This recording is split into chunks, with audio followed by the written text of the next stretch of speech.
Con el proceso respiratorio.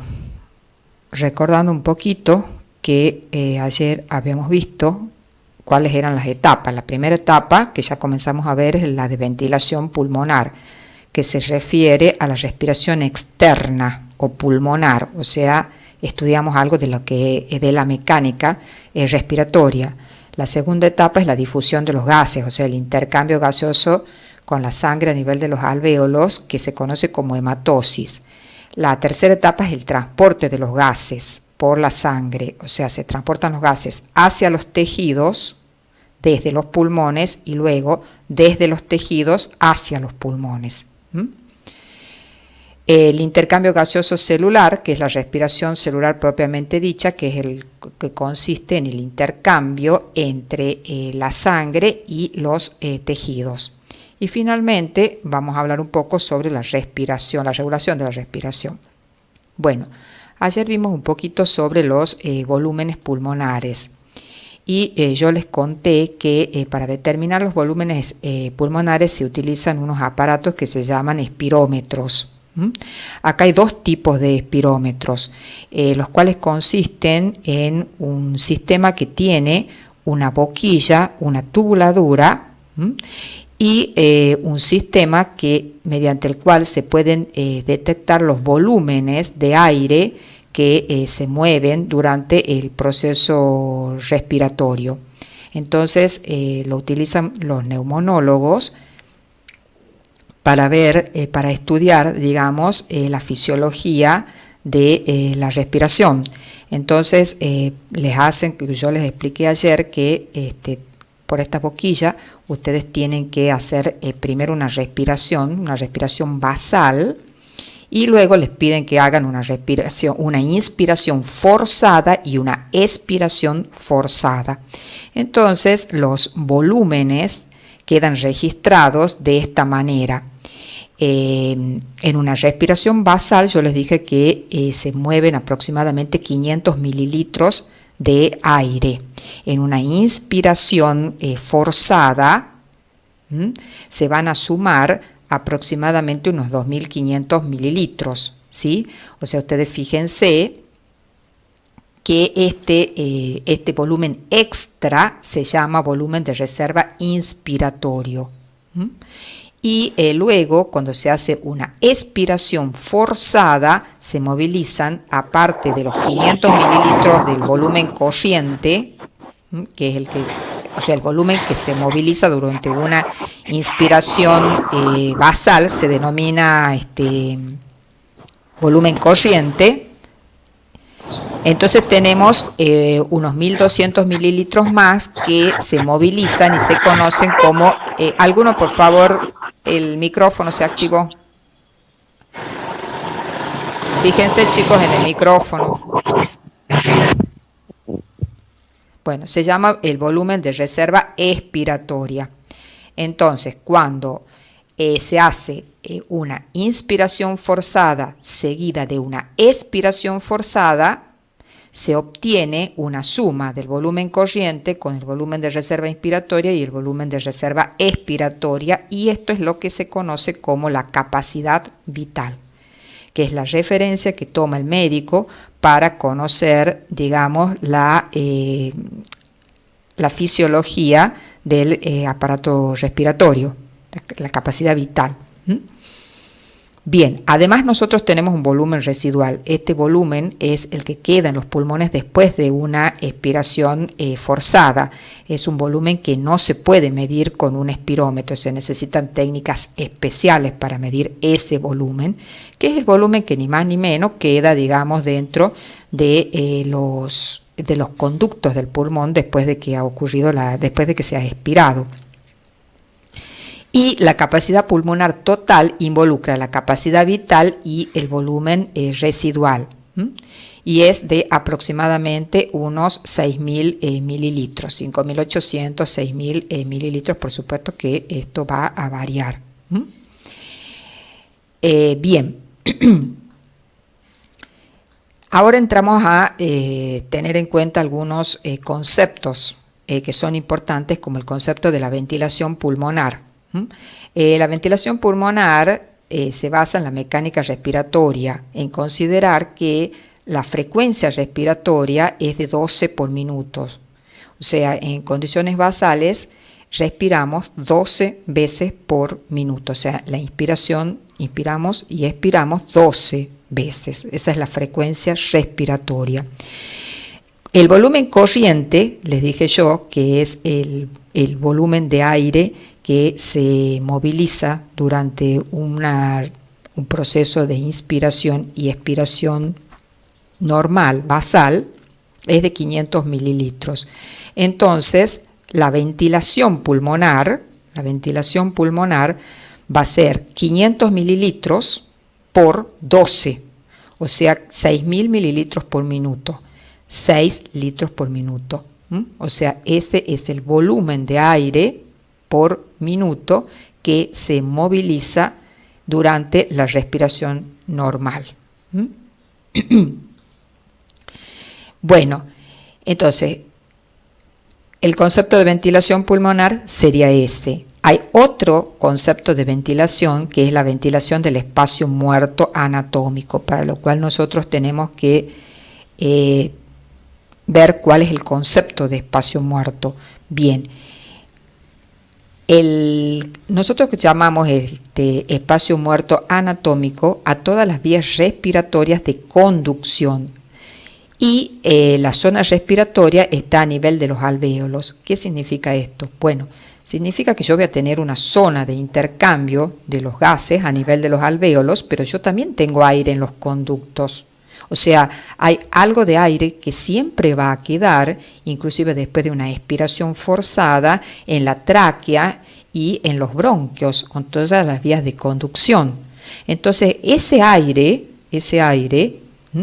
es el espacio muerto, ese aire que queda en ese espacio muerto anatómico es de 150 mililitros aproximadamente. Se le llama muerto porque en realidad en ese espacio no se produce intercambio gaseoso, ¿me entienden? Entonces, hay un espacio muerto anatómico que es de aproximadamente 150 mililitros. Repito, es lo que queda en los conductos respiratorios, en las vías de conducción. Entonces, si respiramos 12 veces por minuto, significa que 1800, o sea, 1,8 litros por minuto, quedan sin intercambio gaseoso. 6 litros se intercambian y 1,8 litros quedan en las vías de conducción. Ahora hay un concepto que es el de volumen muerto fisiológico.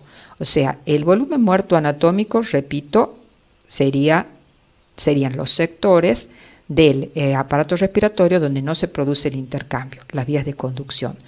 En condiciones fisiológicas y normales, el espacio muerto anatómico es igual al espacio muerto fisiológico, porque todo el pulmón está en buenas condiciones en condiciones fisiológicas para producir el intercambio gaseoso. Pero si existe algún tipo de patología, van a haber zonas del pulmón donde no se pueda producir el intercambio. Zonas que estén con un proceso de inflamación o que estén con un proceso de fibrosis. Ahí, en esas zonas, como vamos a ver más adelante, no se puede producir el intercambio. Entonces, el espacio muerto fisiológico es mayor que el anatómico, porque al anatómico se le suman los sectores del pulmón que no tienen intercambio y que sí, efectivamente, podemos decir que están muertos ahí, porque no hay, fisiológicamente no están funcionando. Entonces, repito, en condiciones normales, espacio muerto anatómico es igual a espacio muerto fisiológico. En condiciones patológicas, el espacio muerto fisiológico va a ser mayor que el espacio muerto anatómico. Bien. Entonces, la ventilación en los alvéolos, ¿de cuánto va a ser? O sea, si se mueven en una respiración normal 500 mililitros, pero 150 mililitros quedan en el espacio muerto anatómico, yo en realidad tengo 350 mililitros de aire que llegan en forma efectiva a los alvéolos. Si lo multiplico por 12, que es la frecuencia respiratoria, en realidad tengo 4,2 litros o 4.200 mililitros por minutos, que es la ventilación efectiva de los alvéolos. Esta obviamente es la más importante, porque es la ventilación efectiva. Bien, ahora vamos a ver un poquito de la difusión de los gases, o sea, el intercambio gaseoso propiamente dicho, con la sangre a nivel de los alvéolos, que yo les dije que se conoce como hematosis, ¿sí? Bueno, el intercambio gaseoso a nivel de los pulmones va a depender de algunos factores, las características de los gases, la composición que tienen esos gases y también la estructura de la membrana alvéolo capilar. Acá vamos nuevamente a repasar algunos conceptos de física y la ley de Dalton. ¿Se acuerdan más o menos qué decía la ley de Dalton? Bueno, que la presión que tiene el gas, en este caso sería la presión atmosférica de 760 milímetros de mercurio, va a ser una suma de las presiones parciales que tienen cada uno de los gases que la componen. Estamos hablando de una mezcla de gases, porque ustedes saben que el aire es una mezcla que tiene nitrógeno, oxígeno, dióxido de carbono y algo de agua. Bueno, el agua no es un gas, pero dióxido de carbono, oxígeno y nitrógeno. Entonces, en total es de 760 milímetros de mercurio aproximadamente esa presión atmosférica. Y la composición, ustedes fíjense, acá está la composición de cada uno de los elementos, cuánto tiene de nitrógeno, de oxígeno y de dióxido de carbono el aire atmosférico. Entonces, ¿cuáles son las presiones parciales? Y estos 760 milímetros de mercurio es un resultado de la suma de las presiones parciales de cada uno de estos gases. Eso decía la ley de Dalton. Entonces ustedes fíjense en el aire atmosférico cuánto es la presión que tiene el oxígeno, la presión parcial del oxígeno, 159 milímetros de mercurio, y la de dióxido de carbono 0,3 milímetros de mercurio. Mientras que en el aire alveolar, fíjense ustedes que la presión parcial de oxígeno va a ser de 104 milímetros de mercurio y la de dióxido de carbono de 40 milímetros de mercurio. Entonces acá les muestra el ejemplo del oxígeno, ¿ven? Dice el oxígeno, como se encuentra un 20% aproximadamente de oxígeno en el aire atmosférico, lo multiplicamos por 760 milímetros de mercurio y tenemos los 160 milímetros de mercurio, que es la presión parcial de oxígeno en el aire atmosférico. Bueno, para que entiendan por qué tienen que tener física de correlativa para hacer anatomía y fisiología humana y química también. Bueno, luego tenemos el espesor. Otro factor es el espesor que incide en el intercambio gaseoso, es el espesor de la membrana. También tiene que ver el coeficiente de difusión que tienen esos gases, porque cada gas tiene un coeficiente de difusión que es característico de ese gas. Tiene que ver, por supuesto, la superficie de la membrana y obviamente el gradiente también de presión. Entonces, nosotros ya estudiamos cuál es la estructura de los alvéolos. Ya vimos que tenían un epitelio que era de tipo, recuerdan ustedes, tenían dos tipos de células, las células que eran los neumocitos de tipo 1 y los neumocitos de tipo 2, que los de tipo que eran los que producían el surfactante. Entonces, el espesor de la membrana está en relación inversa con la difusión del gas. Por supuesto, si nosotros ya vimos que este epitelio era de tipo escamoso, o sea que era un epitelio que era muy delgado, y si esta membrana llegara a engrosarse, por algún proceso, por ejemplo, fibrosis, obviamente eso va a dificultar el intercambio gaseoso. A eso se refiere. Con el espesor de la membrana. Porque me dirán, pero ¿cómo se va a modificar? Y bueno, cuando hay una fibrosis o un edema, que son situaciones patológicas, hay un engrosamiento de la membrana. Bueno, el coeficiente de difusión de los gases va a depender, como yo les dije previamente, de las características de cada gas. Acá entra en juego la ley de difusión de Fick, que decía que la velocidad de difusión a través de la membrana es proporcional a la superficie de la membrana, a las diferencias de presiones que haya, inversamente al espesor, y acá está la característica de cada gas, que es la solubilidad que tiene.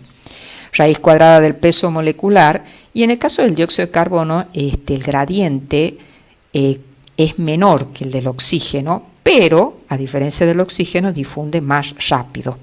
Eso lo vamos a ver más adelante. Bueno, entonces la difusión de los gases, por supuesto que la velocidad va a depender también del gradiente de presión que haya, y la difusión es bidireccional, o sea, pasa en ambas direcciones. Veamos un poquito del intercambio gaseoso entonces a nivel de los pulmones. ¿Qué pasa con el oxígeno y qué pasa con el dióxido de carbono? Entonces, la presión llega, la sangre llega por la vía, llega por las venas. Ustedes recuerden que la sangre se va a llenar de dióxido de carbono en los tejidos. De ahí viene hacia el corazón, entra a las aurículas derechas por las venas cavas. De ahí pasa al ventrículo derecho, y del ventrículo derecho por la arteria pulmonar y va hasta los pulmones. Entonces esa sangre carboxigenada que va por la pulmonar, la arteria esta empieza a dividirse y llega hasta que se capilariza, o sea, se ramifica, se capilariza, entonces llega a través de los capilares hasta el lugar donde se va a producir el intercambio gaseoso, que es el alvéolo, con una presión oxígeno de 40 milímetros de mercurio y una presión de dióxido de carbono, presión parcial, estamos hablando de dióxido de carbono, de 46 milímetros de mercurio. Entonces, ¿qué pasa? Acá en el alvéolo la presión parcial de oxígeno hemos dicho que era de 100 milímetros de mercurio. A ver si les pongo acá para que ustedes vean por qué les puse ¿Ven? La presión parcial de oxígeno en el alvéolo, ¿ven? Era de 100, aproximadamente 104. Mientras que la de dióxido de carbono, fíjense, de 40. ¿Por qué? Por la composición que tiene el aire alveolar. Entonces ahí sacamos cuáles son las presiones parciales, considerando cuál es la composición del gas por la ley de los gases. Entonces, bueno, entonces llega la presión oxígeno con 40 milímetros de mercurio, y acá la presión oxígeno en el alvéolo es de 100. Obviamente hay un gradiente. Entonces el oxígeno pasa por su gradiente desde el alvéolo hacia el capilar, y luego fíjense ustedes cómo va aumentando la presión parcial de oxígeno hasta que finalmente sale por el extremo arterial del capilar con una presión oxígeno aproximadamente de 100 milímetros de mercurio, ¿sí? Entonces pasó el oxígeno desde el alvéolo hacia la sangre por un gradiente de presión. ¿Qué pasa con el dióxido de carbono? Bueno, acá en este caso, en el alvéolo, la presión parcial de dióxido de carbono es de 40, o sea que es menor que la presión parcial de dióxido de carbono con que llega a la sangre venosa, y por consiguiente, por la diferencia de presión, el dióxido de carbono va a pasar desde la sangre hacia el alvéolo. Entonces, al final, en el extremo arterial del capilar, la presión de dióxido de carbono va a ser de 40. Va a disminuir, o sea, obviamente el gradiente de presión del oxígeno 100 a 40 es mucho mayor que el gradiente de presión de dióxido de carbono de 46 a 40. El gradiente de presiones es diferente. Bueno, entonces vamos a ver, continuando con el proceso respiratorio, la siguiente etapa, que es el transporte de los gases. O sea, ya vimos cómo se produce el intercambio gaseoso. Ahora vamos a ver cómo se transportan los gases. Y acá tenemos en cuenta el transporte de oxígeno desde el alvéolo hacia los tejidos, y por otro lado vamos a analizar el transporte del dióxido de carbono desde los tejidos hacia el alvéolo. Bien, ¿cómo se transporta el oxígeno? El oxígeno se transporta de dos formas.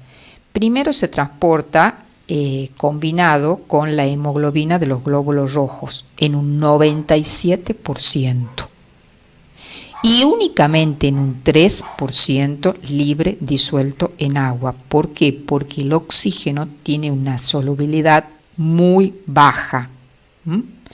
Entonces, solamente disuelto en agua un 3%, el 97% unido a la hemoglobina. Bueno, en sangre ustedes ya habrán estudiado un poquito de la estructura de la hemoglobina, que tiene 4 cadenas polipeptídicas, y dentro de cada una de esas cadenas polipeptídicas tiene un grupo hemo, que tiene un hierro en su interior, con una alta afinidad por el oxígeno. Una de las características de esta proteína es que es cooperativa. ¿Qué significa? Eso lo han visto en química. Cuando una de las moléculas de oxígeno se une al grupo hemo, produce un cambio conformacional en la proteína, de modo tal que facilita la unión de las otras moléculas de oxígeno. Bueno, ¿cuáles son los valores normales de hemoglobina? Difieren un poquito entre el hombre y la mujer, pero con que sepan que es de aproximadamente 15 gramos por litro, estamos bien.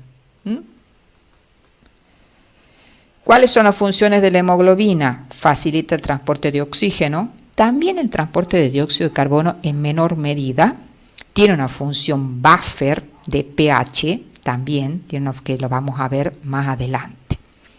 Bueno, este esquemita a veces les cuesta un poquito entenderlo en el libro, por eso se los he puesto, está en el Tibodó. Bien. El esquemita les muestra acá la importancia de la hemoglobina para el transporte de oxígeno por la sangre. Acá tenemos en este esquemita de la izquierda, este dibujito de la izquierda, un vaso donde no hay hemoglobina. ¿Qué pasaría si no existiera hemoglobina en la sangre?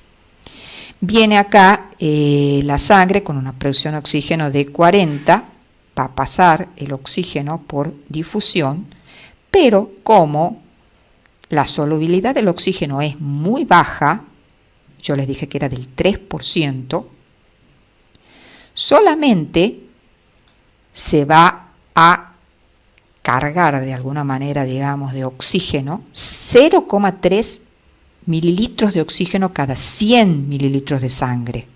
O sea, 100 mililitros de sangre se van a enriquecer de 0,3 mililitros de oxígeno. Porque la solubilidad es muy baja. Entonces, acá hay esto se me borró, por eso se los voy a volver a poner para que entiendan. 1 gramo de hemoglobina,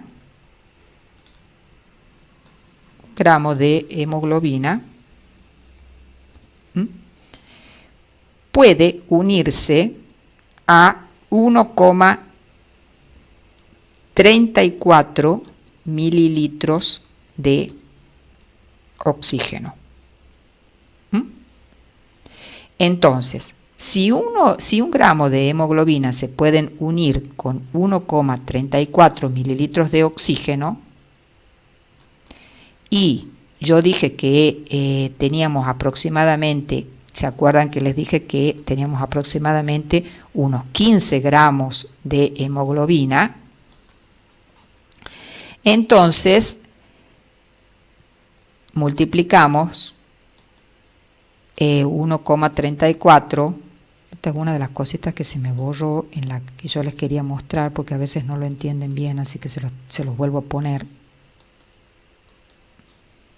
Tenemos 1,34 por un 15, 1,34 por 15, 1,34 mililitros de oxígeno por 15 gramos.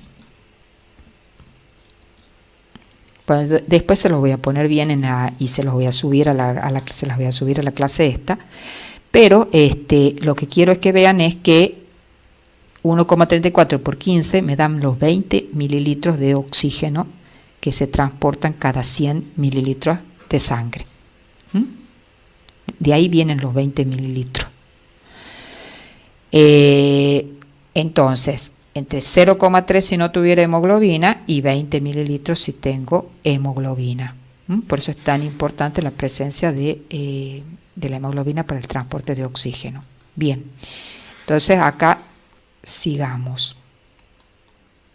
Bien, yo les decía que una de las características fundamentales de esta proteína es que es cooperativa.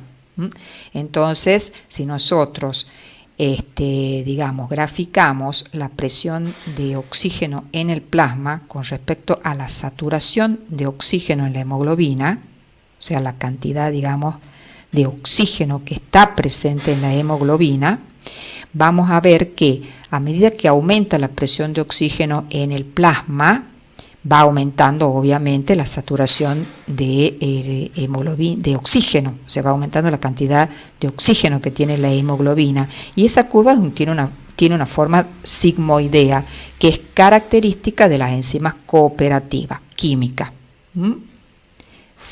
Tiene forma sigmoidea. Entonces, ¿por qué es importante esto? Porque ustedes fíjense que la presión, a partir de la presión de oxígeno en el plasma de 40 milímetros de mercurio, que era la presión de oxígeno, ¿se acuerdan con que llegaban? Fíjense, para que razonen. Miren, ¿se acuerdan? Llegaba con 40, bueno, es lo mínimo, llega con 40 y con 40 de presión parcial de oxígeno. Yo tengo un 75% de saturación, o sea que la hemoglobina está saturada en un 75%, tiene un 75% de oxígeno. Y cuando pasa, digamos, a los 100 milímetros de mercurio de la presión parcial de oxígeno, o sea, a la salida del extremo capilar, ya del extremo arterial capilar, llega al 97% de oxígeno. ¿Por qué es importante? Porque eso significa que la hemoglobina siempre va a tener oxígeno presente, a pesar de las variaciones que se puedan producir en las presiones parciales de oxígeno en el plasma. Fíjense, entre 40 y 100 milímetros de mercurio tiene una saturación entre 75 y 97% de oxígeno. Bueno, esto es posible debido a, como yo les dije, esa característica de cooperatividad, o sea, cuando una molécula de oxígeno se une, se produce un cambio conformacional que facilita la unión de las otras moléculas de oxígeno. Y acá está nuestra curvita sigmoidea.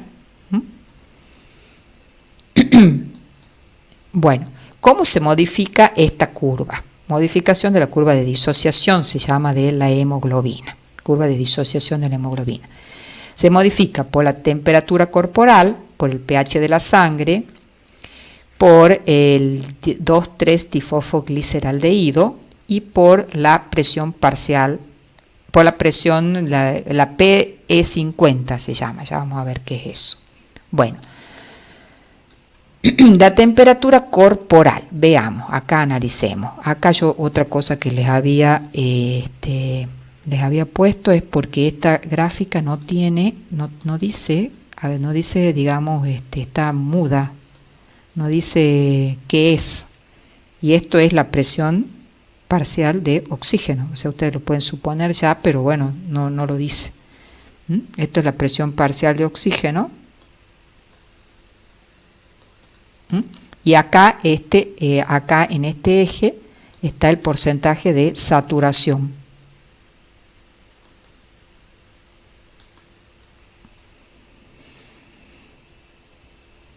Es la saturación. Saturación de la hemoglobina.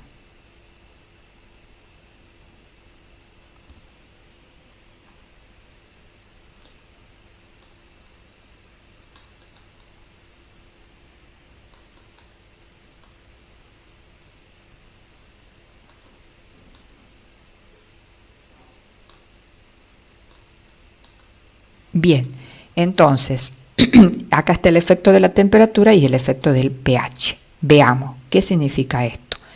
Cuando aumenta la temperatura, fíjense que a medida que aumenta la temperatura, la curva se desplaza hacia la derecha.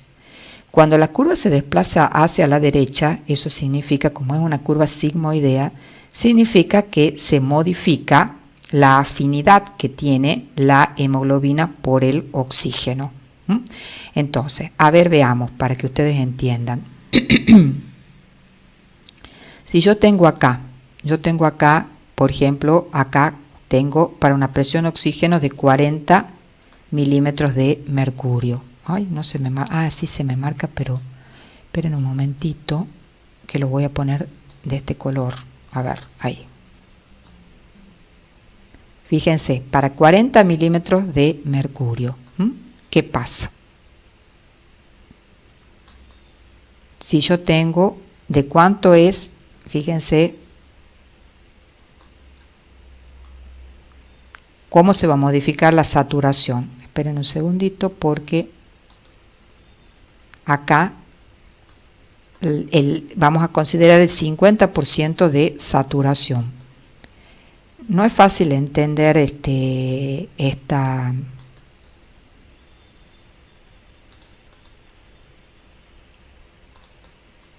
Bueno, aproximadamente, chicos, no me ha salido muy bien.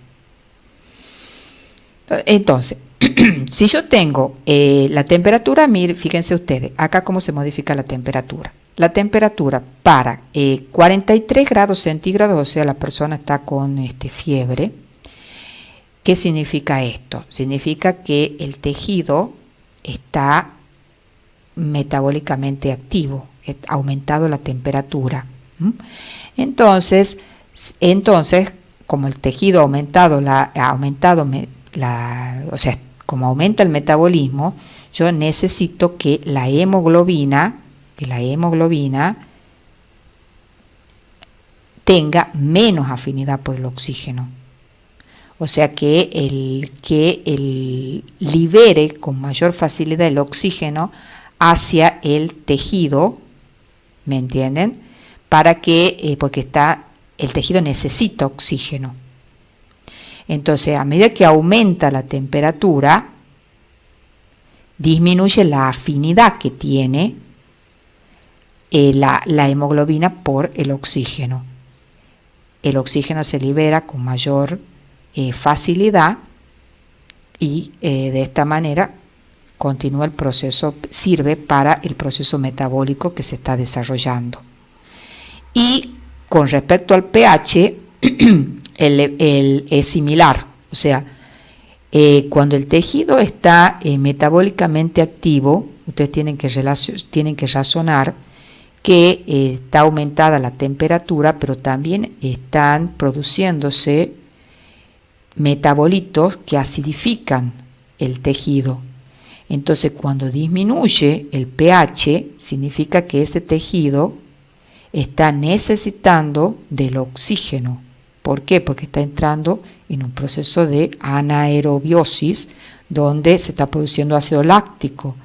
Entonces yo necesito oxígeno. Si yo necesito oxígeno, necesito que la hemoglobina disminuya su afinidad por el oxígeno. Entonces también vamos a ver un desplazamiento de la curva hacia la derecha. Bien, esto es lo que se conoce como el efecto Bohr, el pH, cómo influye el pH de la sangre sobre la curva de disociación de la hemoglobina. Efecto Bohr. Bueno, el 2,3-difosfoglicerdaldehído también es un metabolito que se produce cuando hay una actividad metabólica muy intensa en el tejido, entonces tiene un efecto similar. Bien. El aumento desvía la curva hacia la derecha, se libera el oxígeno de la hemoglobina, también en el ejercicio, por ejemplo, que es lo que yo les decía. Bueno, ahora vamos a ver un poquito del transporte de dióxido de carbono.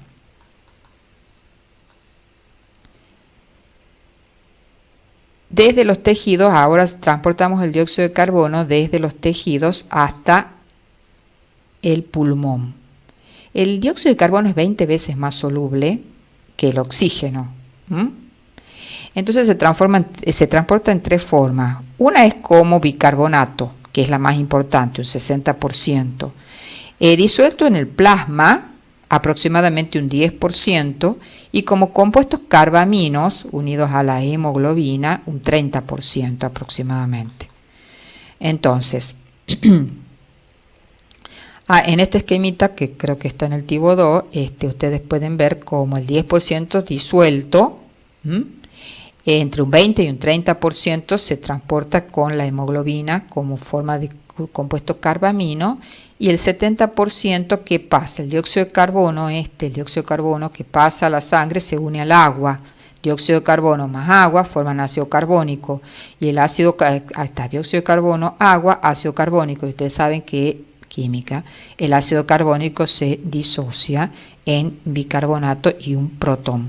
Entonces, en realidad, acá en el eritrocito hay una enzima que se llama la anidrasa carbónica que cataliza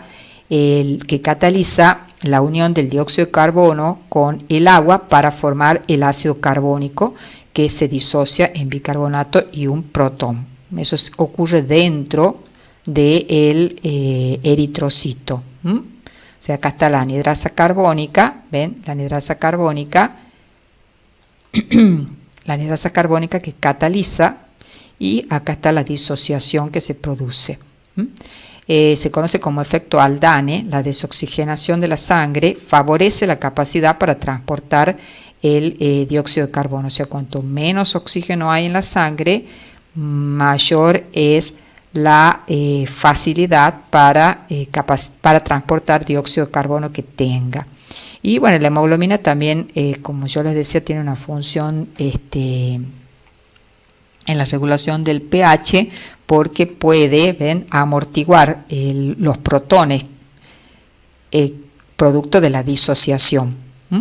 Entonces, el dióxido de carbono, en 70% del bicarbonato va al plasma, y el 30% del bicarbonato se intercambia con el cloruro. Bien. Como compuestos carbaminos se une, el oxígeno se une al grupo hemo, y el dióxido de carbono se une a los aminos terminales de las proteínas de la globina, y se forma una carbaminohemoglobina. O sea, no se une al grupo hemo el dióxido de carbono, sino a las cadenas polipeptídicas, y forma los grupos carbaminohemoglobina. Y así se transporta entre un 20 y un 30%. Bueno, ahora vamos a ver el proceso. Entonces, ya hemos estudiado la hematosis, hemos visto el transporte de gases, hemos visto el transporte de oxígeno, fundamentalmente a través de la hemoglobina. Hemos visto el transporte de dióxido de carbono, fundamentalmente como ion bicarbonato. Y ahora vamos a ver el intercambio gaseoso que es celular, que es la respiración propiamente dicha. O sea, cómo se produce el intercambio gaseoso a nivel de los tejidos. Entonces, veamos.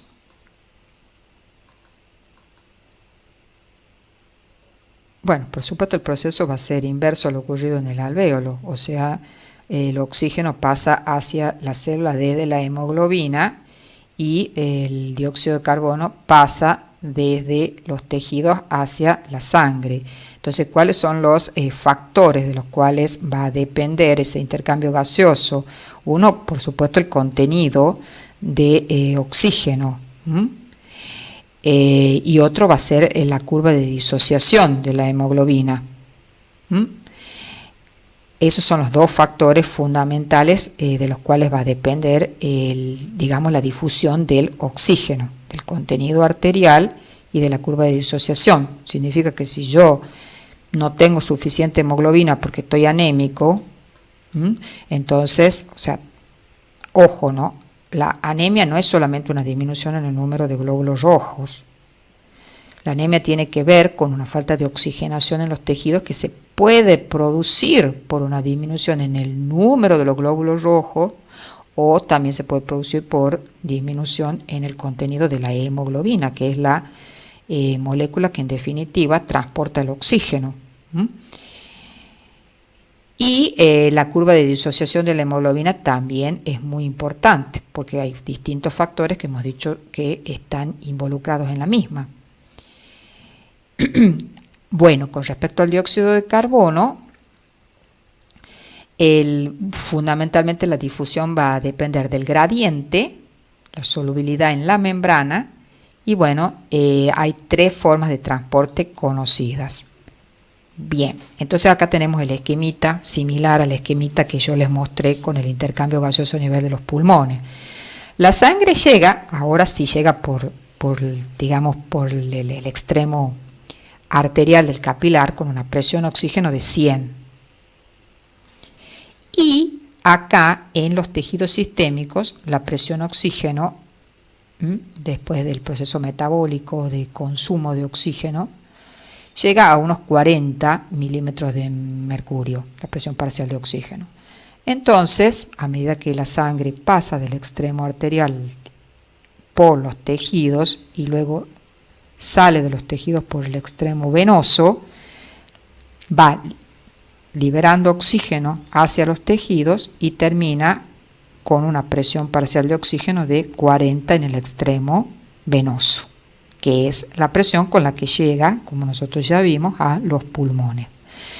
Bueno, esto pasa con el oxígeno, o sea, tenemos siempre ese gradiente de 100 a 40, un gradiente mayor que el gradiente del dióxido de carbono, porque llega acá con una presión parcial de dióxido de carbono de 40 y la presión parcial en los tejidos sistémicos es de 46. Entonces, el dióxido de carbono pasa desde los tejidos hacia la sangre y sale por el extremo venoso con una presión parcial de dióxido de carbono de 46 milímetros de mercurio, que es con la que llega al pulmón, a los alvéolos. Bien. Y ahora finalmente nos quedaría por ver un poco del control de la respiración. El control nervioso a través de reflejos, control químico y control de los músculos esqueléticos, que son de los músculos respiratorios, pero que son músculos esqueléticos. Bueno, nosotros tenemos mecanismos reflejos a través de receptores. También hay un control voluntario, o sea que ahí interviene la corteza y los fascículos córtico-espinales. Y hay un control que es involuntario, en el cual está involucrado la protuberancia y el bulbo, que es lo que se conoce como la zona respiratoria central. O sea, el control de la respiración es fundamentalmente involuntario. O sea que yo voluntariamente no puedo dejar de respirar. El control nervioso o neural, bueno, ¿cuáles son los estímulos en los mecanismos reflejos? Variaciones en el pH, tanto de la sangre como del líquido cefalorraquídeo, es un estímulo para que se modifique la respiración. Disminución, variaciones en la presión de dióxido de carbono, variaciones en la presión parcial de oxígeno y algunas sustancias irritantes. De estos, el principal regulador de la respiración es la variación en la presión de dióxido de carbono. O sea, las variaciones en la presión de oxígeno, contrario a lo que uno puede suponer, no son las principales, no es el principal regulador de la frecuencia respiratoria. ¿Cuáles son los receptores? Bueno, los receptores son quimiorreceptores que son aórticos y carotídeos, quimiorreceptores también que responden a sustancias irritantes. Hay quimiorreceptores también centrales que están presentes en el bulbo y hay mecanorreceptores de las vías aéreas que están involucrados en un reflejo que se llama el reflejo de Erin-Brauer. Entonces, nosotros tenemos quimiorreceptores que están en los cuerpos carotídeos y también en los senos carotídeos hay quimiorreceptores y varoreceptores que van a tener aferencias a través de los nervios glosofaringeo y del vago hacia los centros que se encuentran presentes en el bulbo y en la protuberancia. Esos quimiorreceptores detectan cambios en las presiones, quimiorreceptores y varoreceptores detectan cambios fundamentalmente en la presión parcial de dióxido de carbono. El control nervioso, los centros, bueno, entonces ya hemos visto receptores, hemos visto las vías aferentes y dónde están los centros de integración. Los centros de integración tenemos la zona respiratoria vulvar y de la protuberancia. En el centro respiratorio está en el bulbo raquídeo. Y en la protuberancia están dos centros que también son importantes para el proceso, pero que regulan la respiración, regulan el centro respiratorio del bulbo, que son el centro amnéutico y el centro neumotáxico. Bueno, y en este esquemita ustedes pueden ver que la corteza obviamente está involucrada en lo que es la respiración voluntaria, o sea, en lo que es la respiración forzada, pero no en lo que es la respiración basal. La respiración basal está regulada por este centro respiratorio que está a nivel del bulbo. Tengo dos núcleos involucrados, el núcleo ambiguo y el grupo de los núcleos del tracto solitario o grupo dorsal. Estos dos centros son los que están involucrados en el proceso de respiración involuntario. O sea, se mandan impulsos. ¿Cuántos serán?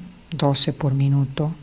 No es una pregunta tan difícil, porque si nosotros respiramos 12 veces por minuto en una respiración normal, serán más o menos 12 impulsos por minuto. ¿Hacia quién? Hacia el diafragma y los intercostales.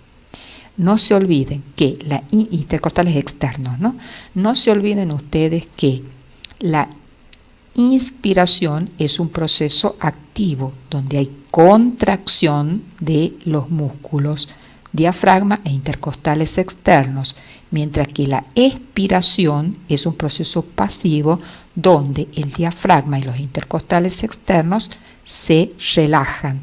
Entonces, de esta manera se producen los cambios de volúmenes en la caja torácica para que difundan los gases hacia el aire, hacia el interior de la caja o sea expulsado hacia el exterior según los cambios de volúmenes de la caja torácica. Entonces, estamos hablando siempre de una respiración basal normal, donde hay un volumen de 500 mililitros, que es el volumen corriente, que se mueve. Bien, cuando yo tengo una inspiración forzada o una expiración forzada, ahí ya se involucran otros músculos, que están acá, fíjense, músculos abdominales, por ejemplo, los intercostales internos también en la expiración forzada, y esto ya es voluntario. Entonces, bueno, ahí separamos lo que es la respiración basal de lo que es la inspiración o expiración forzada, donde los volúmenes que se mueven van a ser los volúmenes de reserva inspiratoria y los volúmenes de reserva expiratoria. Bien, tenemos los núcleos que yo les dije reguladores, que son el núcleo neumotáxico y el núcleo amnéutico. Estos están fundamentalmente a nivel de la protuberancia. Entonces, el neumotáxico normalmente la función que tiene es la de inhibir al centro amnéutico, y de esta manera se produce la regulación de la respiración. O sea, por eso inspiramos 12 veces por minuto aproximadamente.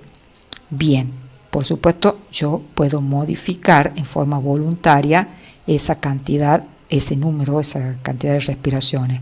Lo que no puedo es dejar de respirar en forma voluntaria, porque estos núcleos responden a estímulos que tienen que ver con los cambios en las presiones parciales de oxígeno y pH de la sangre.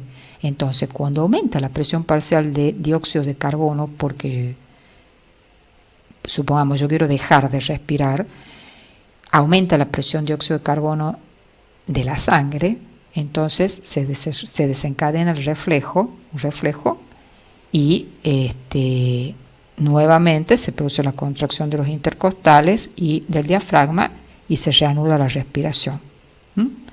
Bien. Los cambios en la presión de oxígeno tienen que ser muy grandes para que se desencadene el reflejo, ¿no?